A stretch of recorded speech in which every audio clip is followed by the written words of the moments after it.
Empire.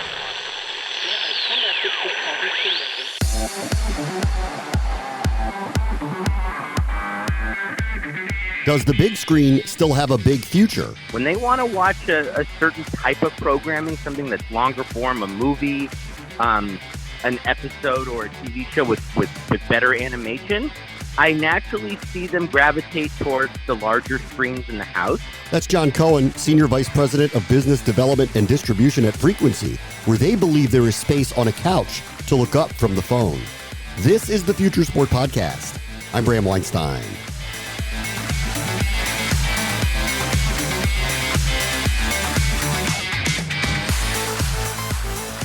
Overtime is one of the modern content providers, altering what's happening on the court for young basketball stars and, of course, how they interact with their fan base. Frequency is working with them and others to find space in that crowded sports content ecosystem. Our guest this week is John Cohen. He's the Senior Vice President of Business Development and Distribution at Frequency, which is a cloud-based video platform that delivers channels to over 250 million connected TVs, and they just recently announced a partnership with the next-gen sports brand, Overtime. Hey, John, how are you? Good. Thank you for having me. All right, tell me a little bit about Frequency. What's the background of the company, and what do you guys do? Frequency's been around about 11 years, and for the last 3, we've been focused on building out this software platform, which we call Frequency Studio, which is designed for media rights holders, content providers, distributors, to create, distribute, and monetize 24/7 linear channels. These channels are literally, you have a clock, morning to evening, you're scheduling programming, you have the ability to cut to live. We have all the requisite ad technology that's integrated into this whole workflow, and these channels are distributed and viewed by the consumer just like what you would have on a traditional satellite or MSO. So is this like you've removed the control room and turned that, you are the control room for all of these different potential brands? We are a internet version of the master control. That's correct. We bring the power of the channel and the management of that channel to someone's fingertips over the internet. Okay, so take me through the kind of the maturation of the company, kind of where you started, what it looked like, and where you've gotten to now where you have this platform. Yeah, great. Thank you. So the company started actually in the direct-to-consumer space. Our CEO and founder had sold the company. He was CEO of iFilm to Viacom. And there was this huge trend in social media, social video, YouTube, and a bunch of other trends. And the company built a direct-to-consumer application that was on Samsung connected televisions, all the early platforms, and was aggregating content. And the premise of the company actually was to create these personalized channels that you could subscribe to. So, for example, if you had a channel that had interest around music, I could subscribe to your channel and aggregate all this music content, for example, if that's what it was about, and connecting users and creating your own hub. Not dissimilar from where Frequency is today with these linear channels, but that model wasn't going to scale, and there were a bunch of issues with obtaining the content, and it was a jungle. But the company built this really robust platform for ingesting content over the internet, managing it, and doing a bunch of things around it. So the company pivoted to working with big pay TV operators like Liberty Global, which is a big outfit in Western Europe and other parts of Latin America owned by John Malone. We worked with DirecTV. And what we did was we aggregated a lot of short form made for digital content, packaged that up and deliver it into the set-top boxes of these big operators who really had no focus on that type of content. They were more focused around linear, obviously, and VOD. And, there were while the notion was smart, I don't think there was going to be any scale for the content providers in terms of revenue. So we were again at a crossroads. And I joined the company almost 4.5 years ago, and I'd done I was at Hulu, I was at GoPro, I had been working with the people at Pluto TV, as an advisor, and we saw all these trends in that marketplace, and we said, well, why not build a platform? We think this FAST, which is the free ad-supported TV stuff, is going to grow. Why don't we build a platform for the content providers and the distributors to create these types of these linear experiences, and let's put bet the whole ranch on that. So for the last 3 years, we've built out this platform for the linear use case. And it's been growing great, and we're growing quite a bit. So that's a little bit of the three generations of the company. Okay, so let's talk about the creation of the content for the linear space. And as you know, everyone's going to tell you that the younger generations aren't going to watch it or consume it that way, which may or may not be true. How do you kind of think through how a younger generation of fans or just viewers are going to engage with content? Okay. So the example that I like to give is let's use The Office as an example. It's got a large fan base, young to old, right? Older. Yep. I don't want to put old. Yep. But if you're watching The Office at this point, you may just be an Office fan and you want to watch whatever's on whatever episode from whatever season is playing, right? So if I saw an Office lean back channel, a linear channel on Peacock, and whatever episode's airing, I might watch it. I don't have to go through the VOD section and go, oh, season 6, episode 4, when Michael did this. That's not the point of that. It's a type of program that you'll watch what's on at any time. If you're watching, Euphoria, which I'm sure a lot of young people like to do these days, I want to watch season 2, episode 1 that premiered last Sunday. Well, you're going to go through a traditional VOD, experience, find that episode and watch. That's pretty easy to do. Netflix and all the other subscription services normalize how to do that hierarchy. But there's a lot of programming. You just want to watch what's on. Pluto TV, which is one of the largest FAST platforms, one of their most fan-friendly channels was Mystery Science Theater 3000, the Cohen channel. No, right? Like, I watched that as a kid. Nobody, maybe that ages me, but nobody cared about what episode was on. They were all basically the same. So whatever was airing on Mystery Science Theater 3000 at 6 p.m. on a Thursday is what people were going to watch. So it really is about the programming, the type of programming, and in this ad-supported world, a lot of it's library.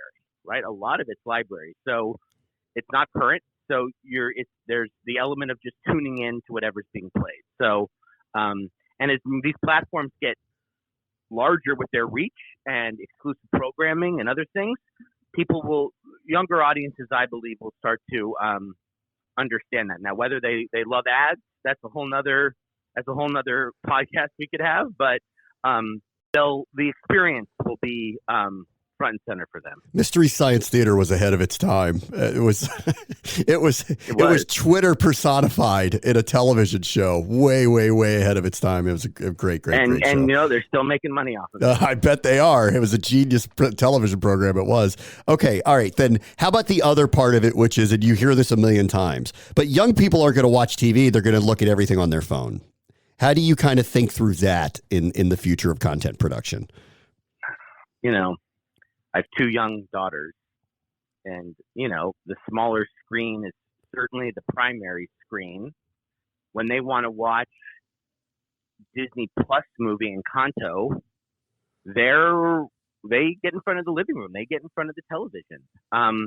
I think that for some of the more snackable content, that they're watching and other things, and it's just like downtime, when they want to watch a certain type of programming, something that's longer form, a movie, an episode or a TV show with better animation, I naturally see them gravitate towards the larger screens in the house. Yep.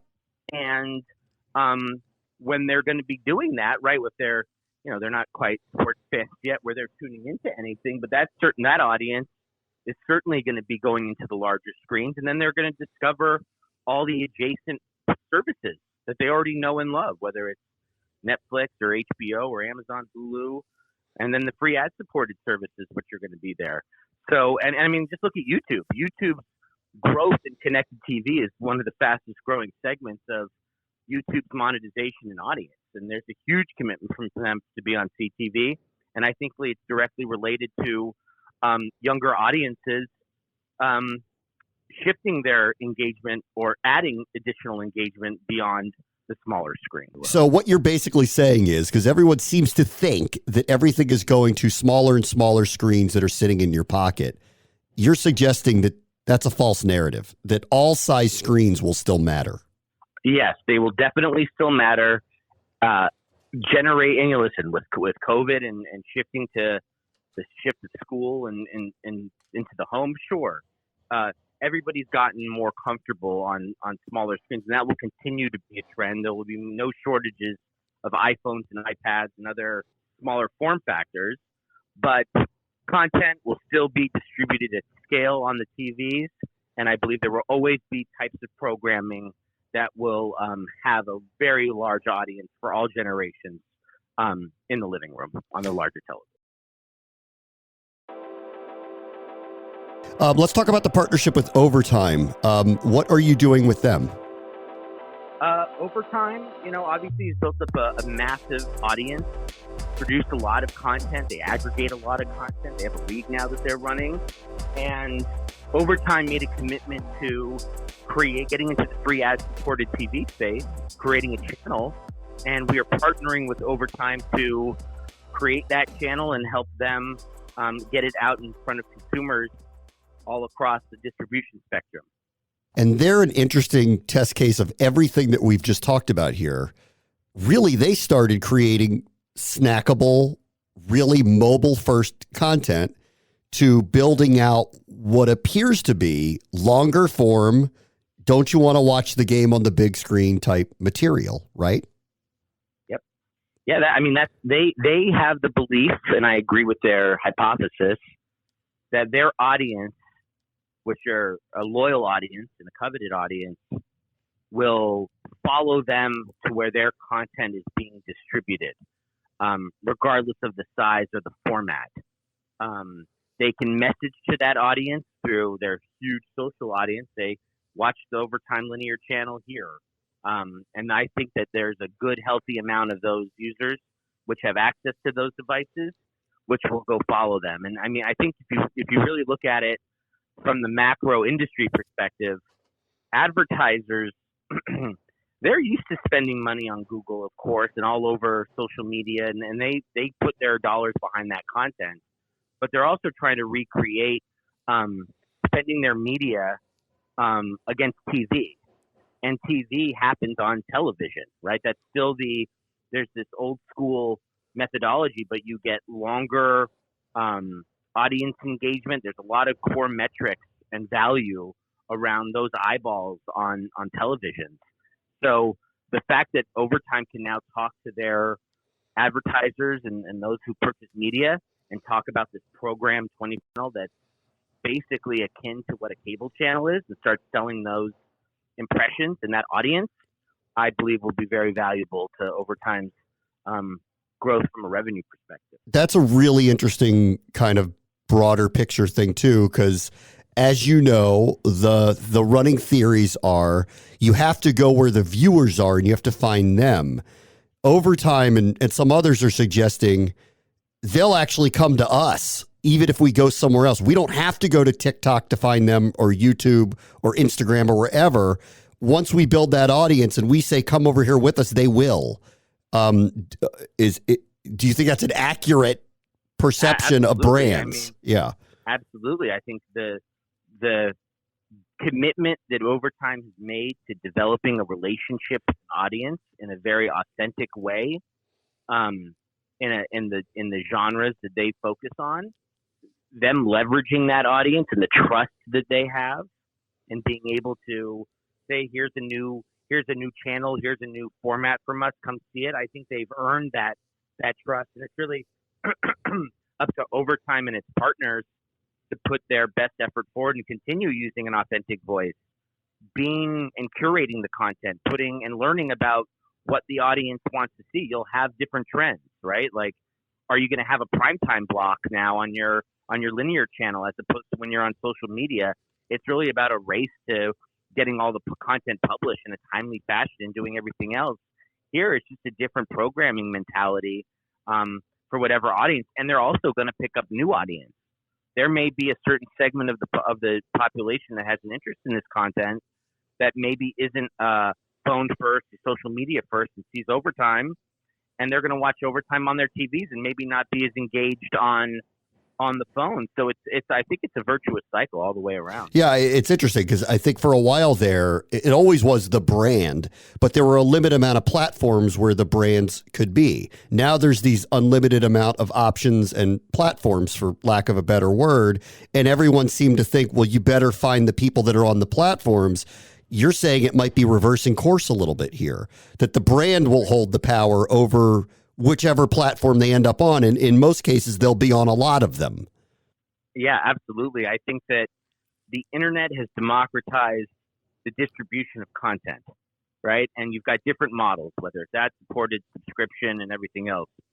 In the world, we're so trained to think about, well, who spends the most money on content? You've got your Netflixes and Disneys and Amazons and all the traditional media companies that are on traditional linear, spending billions and billions of dollars. Yeah, that's on live sports, news, and other scripted programming or unscripted programming.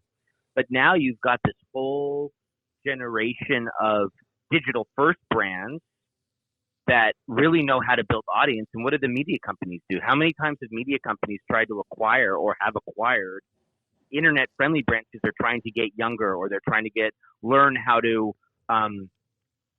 be a brand friendly company or do those things? And it just says there's not always a natural pairing. But here you've got all these folks stepping up into connected televisions and other platforms, and they really know how to they have a secret sauce and a winning formula with respect to how to attract an audience and keep them, right?